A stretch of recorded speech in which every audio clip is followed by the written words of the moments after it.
Pityarto Gunawan. Kami persilakan waktunya Bapak Uskup. Terima kasih. Iya, selamat sore.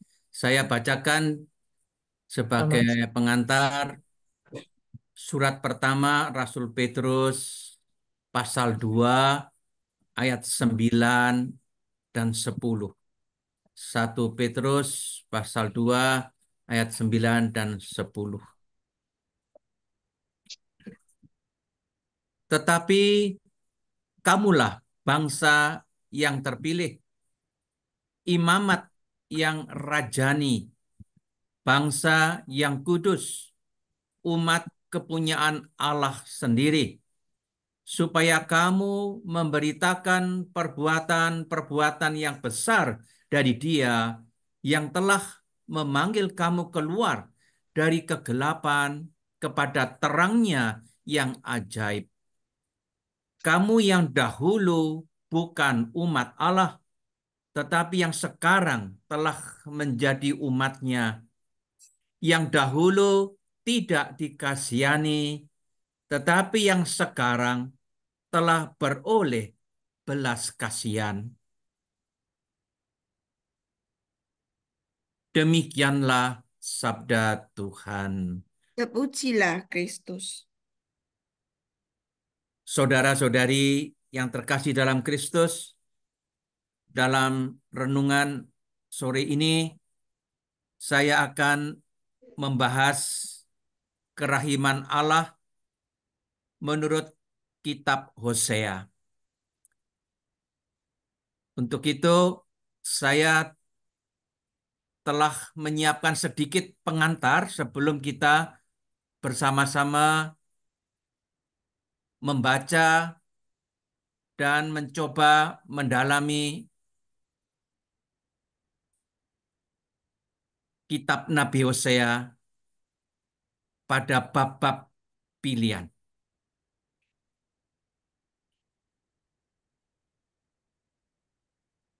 Para saudara yang terkasih, sebagaimana kita ketahui, hubungan Allah dengan umatnya digambarkan dengan macam-macam kiasan. Kadang hubungan itu dilukiskan sebagai hubungan pencipta dengan ciptaannya. Kadang hubungan raja dengan rakyatnya. Amat sering hubungan bapa dengan anaknya. Di beberapa tempat hubungan ibu dengan anaknya. Sering sekali digambarkan sebagai hubungan antara suami dan istrinya. Hubungan antara dua orang yang saling mengasihi. Misalnya dalam Kidung Agung menjadi sangat jelas. Hubungan dua sahabat dan lain sebagainya. Jadi Alkitab kaya dengan gambaran tentang hubungan Allah dengan umatnya yang diambil dari dunia manusia supaya manusia bisa memahami apa yang difirmankan Allah kepada kita. Kita pernah merenungkan kerahiman Allah menurut Injil Lukas pasal 15, yaitu ketika saya menguraikan perumpamaan anak yang hilang, atau lebih tepat perumpamaan Bapa yang Maha Rahim. Di situ Allah dibandingkan dengan seorang ayah yang begitu Maha Rahim, yang bersedia mengampuni dan menerima kembali anaknya yang telah meninggalkan rumah, menghabiskan hartanya, tetapi kemudian anak itu menyesal dan memutuskan untuk kembali kepada bapaknya. Nah, dalam kisah yang indah itu kita sudah melihat bagaimana Allah sangat berbelas kasih menerima kembali anak yang hilang itu ke dalam pelukannya yang mesra. Sore ini saya mengajak Anda untuk melihat kerahiman Allah yang dilukiskan seperti kerahiman seorang suami terhadap istrinya yang sering berselingkuh. Perlu kita ketahui, menurut kitab suci, dosa terbesar bangsa Israel adalah dosa menyembah berhala.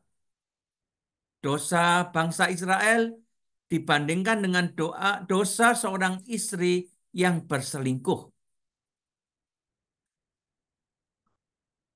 Para saudara yang terkasih, ada seorang bapak yang dulu menjadi guru saya, mempunyai seorang istri yang cantik. Namun istrinya itu suka berselingkuh.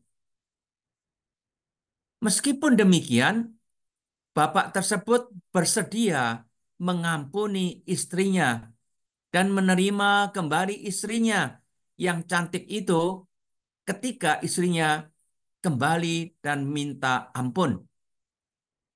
Saya tidak tahu apa alasan bapak itu. Mungkin karena istrinya cantik.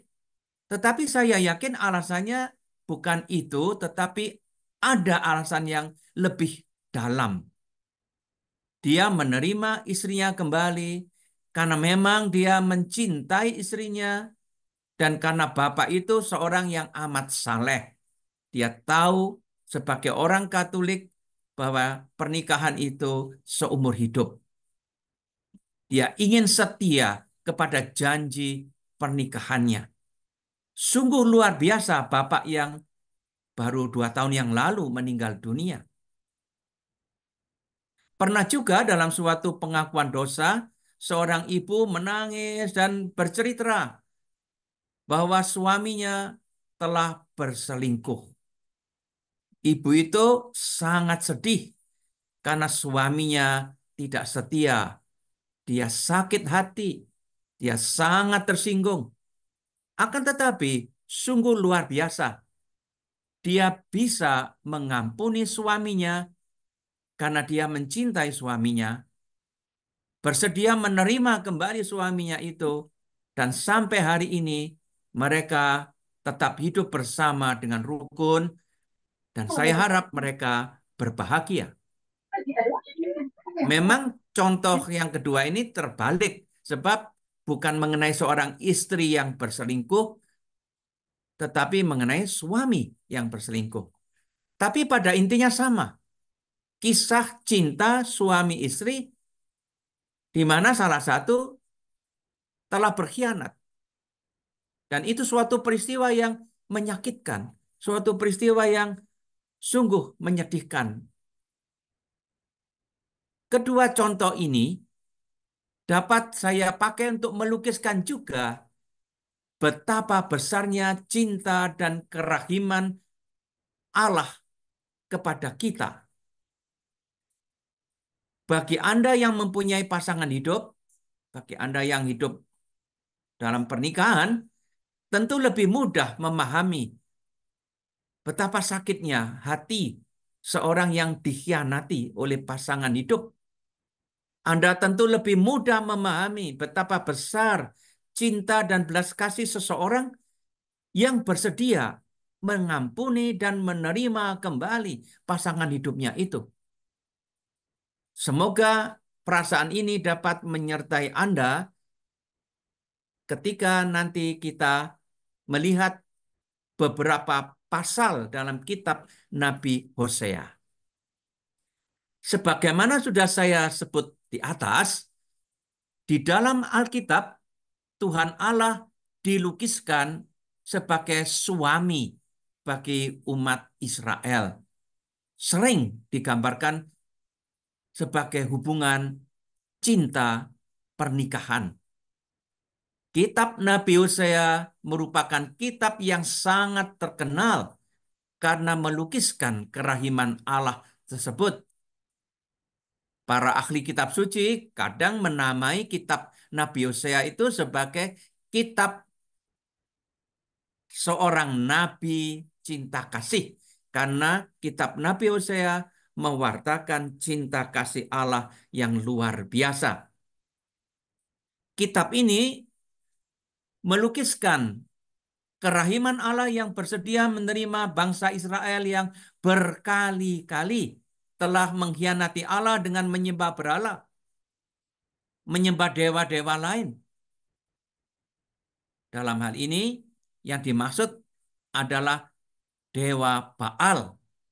Dewa Baal itu dewa bangsa lain yang disembah oleh orang-orang Tirus dan Sidon dan diyakini sebagai dewa yang memberikan kemakmuran. Dewa Baal dianggap dewa yang mendatangkan hujan yang diperlukan oleh manusia supaya bisa menanam.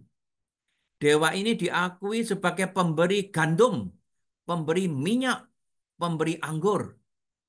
Dan itu nanti kelihatan dalam kitab Nabi Hosea.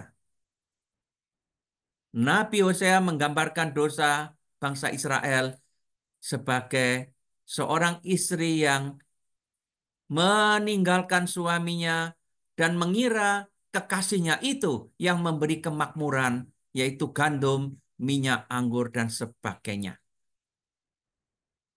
Ada dua kata yang sering muncul dalam kitab ini. Dua kata itu kata zina. Dengan kata zina tentu dimaksudkan kata kerja berzina atau kata bendanya perjinahan.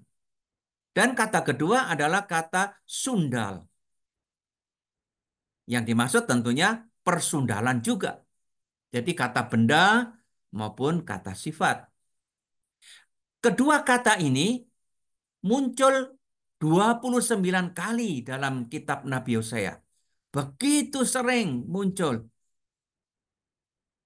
Kita akan melihat bagaimana kitab Nabi Hosea menggambarkan dosa bangsa Israel dengan gambaran yang bagi kita mungkin mengena. Karena kita tahu apa artinya berzina. Kita tahu artinya persundalan, tingkah laku seksual yang tidak teratur. Maka saya berharap sebentar lagi saya akan mengajak Anda melihat Itu Pak fotonya ya. beberapa bab dari kitab Oh, ya. Hosea secara singkat Bisa, untuk Kak. memahami Bisa. apa yang baru saja saya berikan Sedikit, sebagai sedikit gitu pengantar. loh. Jangan semua loh. Sekarang saya persilakan Anda membuka Alkitab Anda masing-masing. Saya akan membacakan dan sedikit menjelaskan apa yang ditulis dalam kitab Nabi Hosea ini. Nah, yang saya punya di program saya ini terjemahan baru yang lama, terjemahan baru pertama. Bagi yang punya terjemahan baru kedua, silahkan. Memang kadang ada perbedaan terjemahan, tapi pada umumnya sama. Para saudara yang terkasih, mulai pasal 1 ayat 2 ya. Saya karena waktunya tidak terlalu banyak. Ketika Tuhan mulai berbicara dengan perantaraan Hosea, berfirmanlah ia kepada Hosea, "Pergilah, kawinilah seorang perempuan sundal dan peranakanlah anak-anak sundal, karena negeri ini bersundal hebat dengan membelakangi Tuhan." Para ahli percaya bahwa yang dimaksud di sini adalah kehidupan Nabi Hosea sendiri yang mempunyai seorang istri yang tidak setia. Dia diperintahkan oleh Tuhan untuk mengawini seorang perempuan yang tidak setia. Hidup pernikahan Nabi Hosea menjadi simbol dari hubungan Tuhan dengan bangsa Israel. Maka Nabi ini aneh, tapi itulah yang terjadi. Disuruh mengawini perempuan yang memang tidak setia. Yang suka membelakangi Tuhan, artinya menyembah dewa-dewa lain. Maka pergilah ia dan mengawini Gomer binti Diblaim. Lalu mengandunglah perempuan itu dan melahirkan baginya seorang anak laki-laki. Kemudian berfirmanlah Tuhan kepada Hosea, berilah nama Yisrael kepada anak itu, dan seterusnya. Ya. Lalu ayat 6. Lalu perempuan itu mengandung lagi dan melahirkan seorang anak perempuan. Berfirmanlah Tuhan kepada Hosea, berilah nama Lo Ruhama kepada anak itu, sebab aku tidak akan menyayangi lagi kaum Israel dan sama sekali tidak akan mengampuni mereka. Lo itu berarti tidak. Seperti bahasa Arab la itu tidak. Ruhama itu kita tahu kata rahim. Ini akar katanya seperti kata rahim.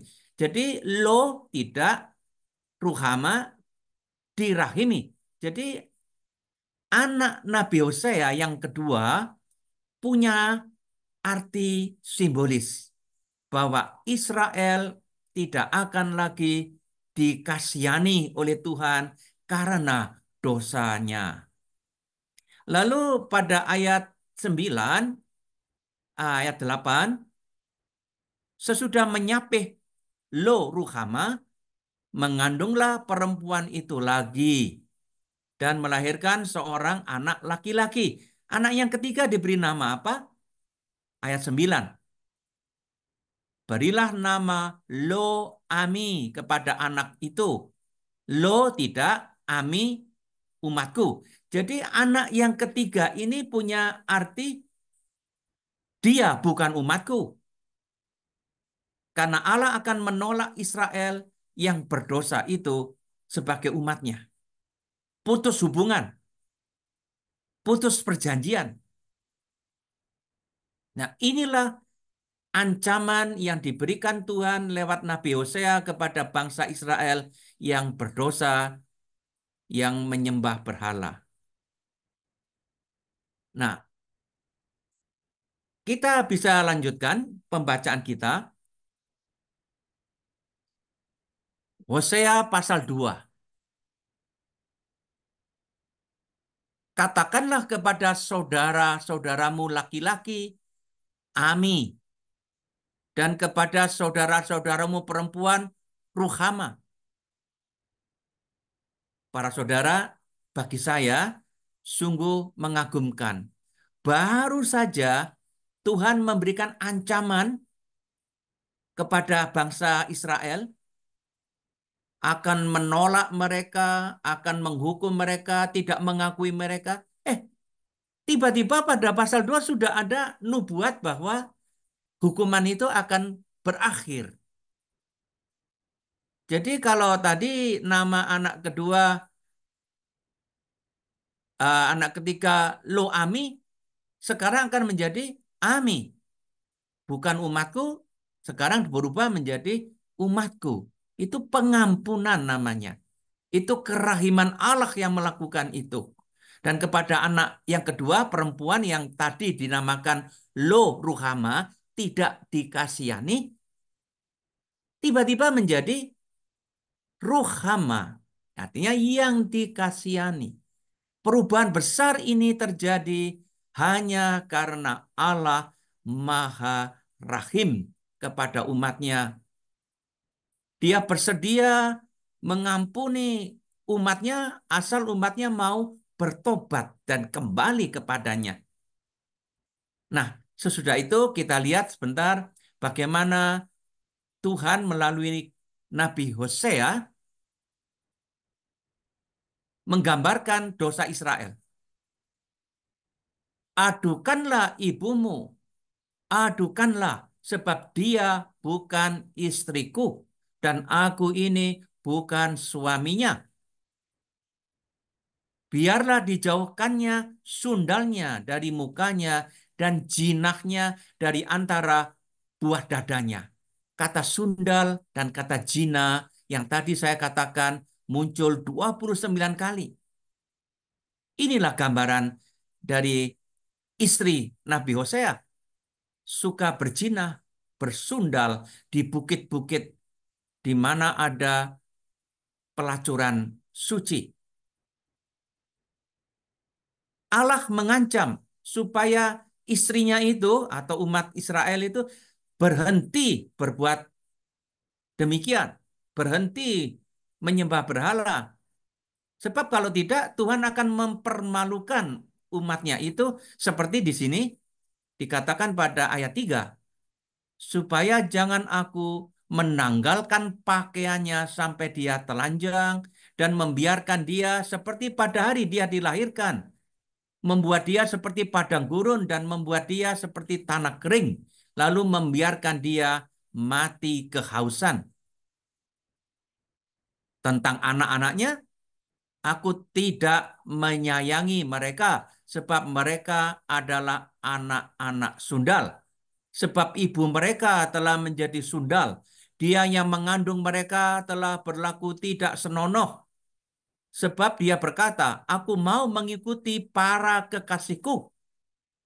Tolong diperhatikan para kekasihku. Jadi istri Hosea itu tidak hanya mengejar-ngejar laki-laki satu saja. Para kekasihku. Dan diyakini oleh istri Hosea, lambang dari Israel, mereka lah yang memberi roti dan air minum, memberi bulu domba dan kanenan, memberi minyak dan minumanku, yaitu anggur. Nah, karena itu Tuhan akan membuat istrinya yang mencari-cari laki-laki lain itu mengalami kesulitan di jalan. Tuhan akan pada ayat 6 ya, akan menyekat jalannya dengan duri-duri, mendirikan pagar tembok untuk mengurung dia, sehingga dia tidak dapat menemui jalannya. Dia akan mengejar para kekasihnya, tetapi tidak akan mencapai mereka. Dia akan mencari mereka, tetapi tidak bertemu dengan mereka. Jadi Tuhan berusaha menghalangi istrinya ini untuk berjumpa dengan kekasih-kekasihnya. Nah, pada waktu itulah diharapkan Israel bertobat. Dikatakan di sini, maka dia akan berkata, aku akan pulang kembali kepada suamiku yang pertama, sebab waktu itu aku lebih berbahagia daripada sekarang. Inilah yang diramalkan Tuhan, bahwa dia akan membuat bangsa Israel menyadari bahwa Baal-Baal itu tidak memberi apa yang mereka sangka. Sebenarnya siapa yang memberi mereka kemakmuran? Ayat 8. Dia tidak insyaf bahwa akulah yang memberi kepadanya gandum, anggur, dan minyak, dan yang memperbanyak bagi dia perak dan emas yang dibuat mereka menjadi patung Baal. Sebab itu aku akan mengambil kembali gandumku pada masanya dan anggurku pada musimnya dan seterusnya. Tuhan akan membuat bangsa Israel malu, membuat bangsa Israel sadar bahwa dewa-dewa tidak memberi semuanya itu. Sebab sebenarnya yang memberi adalah Tuhan Allah mereka. Nah, setelah dihukum nanti akan ada pertobatan. Ya, inilah yang digambarkan dalam pasal 2. Saya mohon melihat dengan lebih tenang ayat 14.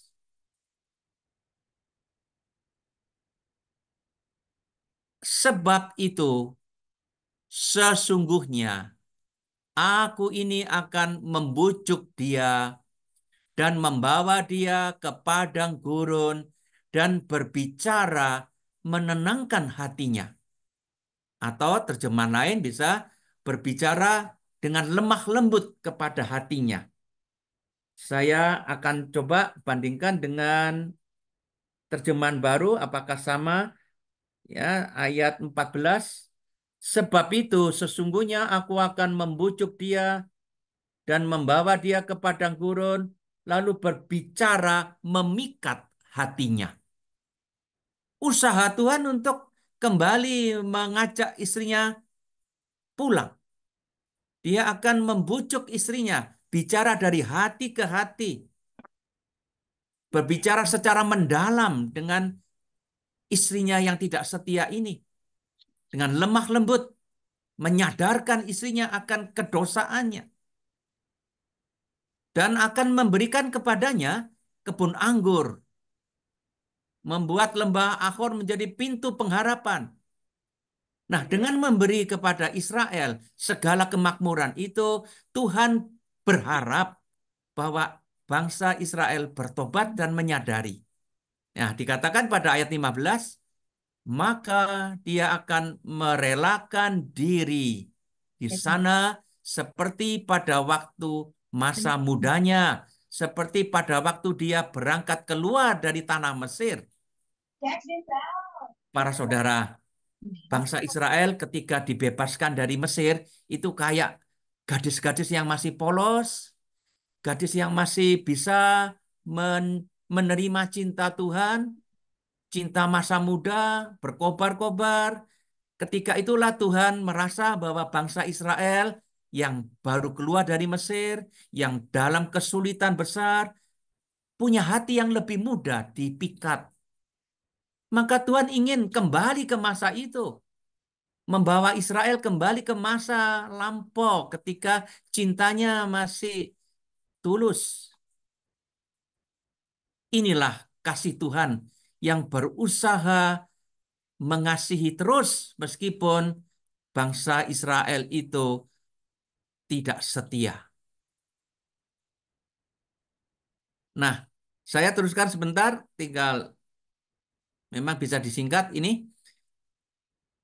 Pasal 3 ayat 1. Berfirmanlah Tuhan kepadaku, kata Nabi Hosea. Pergilah lagi, cintailah perempuan yang suka bersundal dan berzina. Sebab Tuhan juga mencintai Israel, sekalipun mereka berpaling kepada allah-allah lain dan menyukai kue kismis. Harus diakui, ayat ini tidak terlalu mudah. Ada yang berpikir, apakah Nabi Hosea harus cari perempuan lain yang sama-sama sundal, pelacur lain, atau yang sama, Gomer. Tadi istrinya yang pertama adalah Gomer. Tapi saya mengikuti sejumlah penafsir yang percaya ini orang yang sama. Tuhan minta supaya Nabi Hosea mengambil kembali Gomer, istri pertama yang telah meninggalkan dia, untuk menjadi istrinya kembali. Kenapa?